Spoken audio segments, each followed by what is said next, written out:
பாட்டி இந்த மாதிரி வந்து நான் இந்த உலகத்தை விட்டு போயிடுவேன் அப்படின்னு சொல்லிட்டு மிரட்டின எல்லா விஷயத்தையுமே வந்து காவேரி வந்து நிவின்கிட்டையும் குமரன்கிட்டையும் சொல்கிறாங்க. அதை கேட்டு அவங்க 2 பேரும் அதிர்ச்சி அடைகிறாங்க.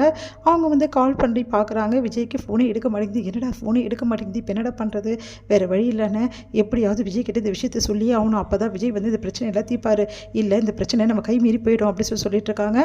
இங்கே வந்து என்ன பண்ணுறாங்க, காவேரி மனசே சரியில்லாமல் ரொம்ப அழுகிறாங்க. அவங்களால தாங்கிக்க முடியாது. நடந்த விஷயத்தை எல்லாத்தையும் யோசிச்சுட்டு நான் வந்து எப்படி விஜய் விட்டு பிரிய முருவிக்கே இப்படிலாம் பண்ணுறாங்க, பாப்பா நம்ம எக்காரணம் கூட நம்ம அப்பா விட்டு கொடுக்கக்கூடாது அப்படின்னு சொல்லிட்டு காவேரி வந்து மனசுலேயே பேசிகிட்டு இருக்காங்க. அடுத்த நாள் காவேரியை பார்த்துட்டு அவங்க அம்மா வந்து கேட்குறாங்க, என்ன நீ முடிவு பண்ணியிருக்கேன்னு சொல்லிட்டு. அதுக்கு அமைதியாக இருக்காங்க. காவேரி சொல்லிடி என்ன முடிவு பண்ணியிருக்க அப்படின்றாங்க. அது வந்துமா அப்படி சொன்னோன்னே இப்போ சொல்ல போறிய பெல்லு அப்படின்றாங்க. கையெழுத்து நான் போட மாட்டேம்மா அப்படின்றாங்க. ஏன் கையெழுத்து போட மாட்டேன், அந்த 2 பொம்பளைங்க வந்து எப்படி அவமானப்படுத்தி அசிங்கப்படுத்திட்டு போகிறாங்க, அவங்க 2 பேர் இப்போ வந்தோன்னே கையெழுத்து போட்டு கொடுக்கல அவ்வளோதான் அப்படின்றாங்க. இல்லை அவர் வந்து வர்ற வரைக்கும் நான் கையெழுத்து போட மாட்டேன், என்ன நடந்தாலும் சரி அப்படின்றாங்க. என்ன நினச்சிட்டு இருக்கோம் மனசில், இங்கே பார் அந்த பையன் மேலே அவ்வளோ நம்பிக்கை இருக்குன்னா அவனுக்கு உனக்கு என்னடி இருக்குது அப்படின்னு சொல்லிட்டு கேட்குறாங்க. அதுக்கு அமைதியாக இருக்குது. ஒரு அம்மாவா நான் இதெல்லாம் கேட்கக்கூடாது, ஆனால் இப்போ கேட்டு தான் அவனும் உண்மையை சொல்லிடி, அவனுக்கு உனக்கும் என்ன இருக்குது, எதுக்காக அவனை விட்டு பிரிய மாட்டேங்கிற அப்படின்னு. மா வேணாமா அப்படின்றாங்க. இப்போ சொல்ல போறியா இல்லையா, எனக்கு என்னமோ என்கிட்ட நீ போய் சொன்னது தான் சொல்லுது, அம்மா கிட்டேயும் போய் சொல்லி அம்மாவை ஏமாற்றி இந்த அளவு நீ பண்ணுறேன்னா அப்போ அவனுக்கு உனக்கு ஏதோ இருக்குன்னு தான் அர்த்தம், சொல்ல போறியா பிள்ளை அப்படின்னு சொல்லிட்டு பயங்கரமாக கத்துறாங்க. ஆமாம்மா இருக்குது, அவர் என் புருஷமா, ஏன்னா அவர் கூட நான் வாழ்ந்திருக்கேன், என்னடி வாழ்ந்திருக்கேன், சும்மா உண்மையாக வாழ்ந்த மாதிரி பேசுகிற, பொய்யா தானே வாழ்ந்தேன் அப்படின்னா, நான் ஒன்றும் பொய்யா வாழலை, உண்மையாகவே விஜய் கூட நான் பொண்டாட்டியாக வாழ்ந்தேன், அதே மாதிரி அவரோட குழந்தையை இப்போ நான் வயிற்றில் சுமக்கிறேன் அப்படின்றாங்க. அதை கேட்டு பயங்கரமாக அதிர்ச்சி அடைகிறாங்க. நீ என்னடி சொல்கிற அப்படின்னோடனே, ஆமாம் அவரோட குழந்தையை நான் வயிற்றில் சுமக்கிறேன், அதனால் தேவையில்லாமலாம் யோசிக்காதம்மா, நான் அவரை விட்டு பிரிய முடியாது, அவரை நான் டைவர்ஸும் பண்ண முடியாது, என் குழந்தைக்கு அப்பா வேணுமா அப்படின்னு சொல்லிட்டு அழறாங்க காவேரி. அதை கேட்டு எல்லாருமே அதிர்ச்சியாக அப்படியே பார்த்துட்டே இருக்காங்க. இங்கே நிவின் வந்து கால் பண்ணுறாரு நம்ம விஜய்க்கு. விஜய் நீங்கள் அர்ஜென்ட்டாக கிளம்பி வரணும் அப்படின்னு சொல்லிட்டு, என்ன சொல்கிறீங்க என்னாச்சு அப்படி சொன்னோன்னே இந்த மாதிரி நடந்த விஷயத்தை எல்லாத்தையுமே வந்து சொல்கிறாரு.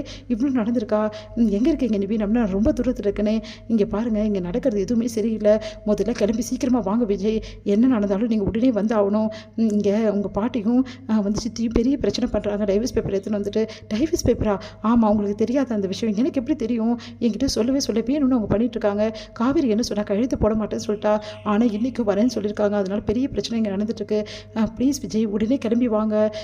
சரி காவேரி உங்ககிட்ட இந்த மாதிரி ரொம்ப மோசமாக நடந்துக்கிட்டால, உங்களை வெறுக்கிற மாதிரி பண்ணால, அதெல்லாம் நான் பார்த்துக்கிறேன், அவள் என்ன வெறுத்தாலும் சரி நான் வெறுக்க முடியாதுல்ல அப்படின்னாங்க. அதுக்கெல்லாம் காரணமும் உங்கள் பாட்டி தான், அவங்க பாட்டி தான் அவகிட்ட வந்து இந்த மாதிரி சொல்லியிருக்காங்க, இந்த உலகத்தில் நான் இருக்க மாட்டேன்னு சொல்லியிருக்காங்க, அதனால தான் காவேரி அப்படி பண்ணா வரமாட்டேன்னு சொன்னா அப்படின்னோடனே அதிர்ச்சி அடைகிறாரு விஜய். இவ்வளோ நடந்திருக்கா அப்படின்னு. சரி நான் உடனே கிளம்பி வரேன், இங்கே பாருங்கள் ரொம்ப லேட் பண்ணாதீங்க, சீக்கிரமாக வந்துருங்கன்னு. சரி ஓகேன்னு சொல்கிறாரு விஜய். இங்கே வந்து காவேரி கிட்ட அவங்க அம்மா கேட்டுட்டு பயங்கரமாக அழறாங்க. நீ என்னடி சொல்கிற, நீ சொல்கிறதெல்லாம் உண்மை தானா அப்படின்றாங்க. ஆமாம்மா உண்மை, விஜயும் நானும் கணவன் மனைவியாக ரொம்ப சந்தோஷமாக வாழ்ந்துட்டோம், ஒரு நாள் தான் நாங்கள் வாழ்ந்தோம், அதுவே எங்களுக்கு இந்த மாதிரி குழந்தை வந்து உருவாயிடுச்சு, இதுதாம்மா உண்மை, நாங்கள் 2 பேரும் வாழ்ந்துட்டோம்மா கணவன் மனைவியாக, அப்புறம் ஏண்டி வந்து எனக்கும் அவனுக்கும் சம்மந்தமே இல்லைன்னு சொல்லிட்டு இங்கே இருந்தேன் அப்படின்னோடனே, எனக்கு வேறு வழி தெரியலம்மா, நீங்கள் எல்லோரும் என்னை கூட்டிகிட்டு வரும்போது எனக்கு வழி தெரியல, நான் அப்போ ரொம்ப குழப்பத்தில் இருந்தேன், அதனால தான் நான் இப்படி தப்பு பண்ணிட்டேன், அவர் கூட வாழணும் அவர் கூட இருக்கணும் தாம்மா என் ஆசை, அதுக்காக தாம்மா நான் இருக்கேன் அப்படின்னோடனே பயங்கரமாக அதிர்ஷ்டம். இவ்வளோ ஆசையை மனசில் வச்சுக்கிட்டு இங்கே உட்காந்துருக்கியா அப்படி சொல்லிட்டு அடிக்க போகிறாங்க. அவங்க அக்கா வந்து தடுக்கிறாங்க. ஏன் அவ்வளோ பண்ணுறா, அவளே மாசமாக இருக்கா அப்படின்னா, அவங்க பாட்டி வந்து என்னடி எத்தனை மாதம் அப்படின்னு சொல்லிட்டு கேட்குறாங்க. வயிறு ரொம்ப பெருசாக இருக்குது அப்படின்றாங்க. அது வந்து பாட்டி சொல்லிடி 4 மாதம் ஆக போகுது பாட்டி. 4 மாதமா, கங்காக்கே 2 மாதம் 2.5 மாதம் தாண்டி ஆகுது, அப்போது அதுக்கு முன்னாடியே வா அப்படின்றாங்க. ஆமாம் பாட்டி அப்படின்னோடனே, அப்போது இந்த வீட்டு தலைச்சம் புள்ள வந்து கங்காவோட வாரிசு இல்லையா, இந்த வீட்டோட முதல் வாரிசு உன் குழந்தை தானா, அடிப்பாவி இந்த அளவா சொல்லாமல் இருப்ப அப்படின்னு சொல்லிட்டு பாட்டி சொல்கிறாங்க. நான் அப்போவே சொன்னேன்ல சாரதா, இவள் வயிறு பெருசாகிட்டே இருக்குன்னு, நான் சொன்னதை யாராவது கேட்டிங்களா, இப்போ பார்த்தீங்களா எவ்வளோ பெரிய வந்து விஷயத்த சொல்கிறான்னு சொல்லிட்டு, அதுதான் பெரியவங்க சொல்கிறத கேட்கணும், நீங்கள் வேறு அத்தை சும்மா இருங்க அத்தை அப்படின்றாங்க.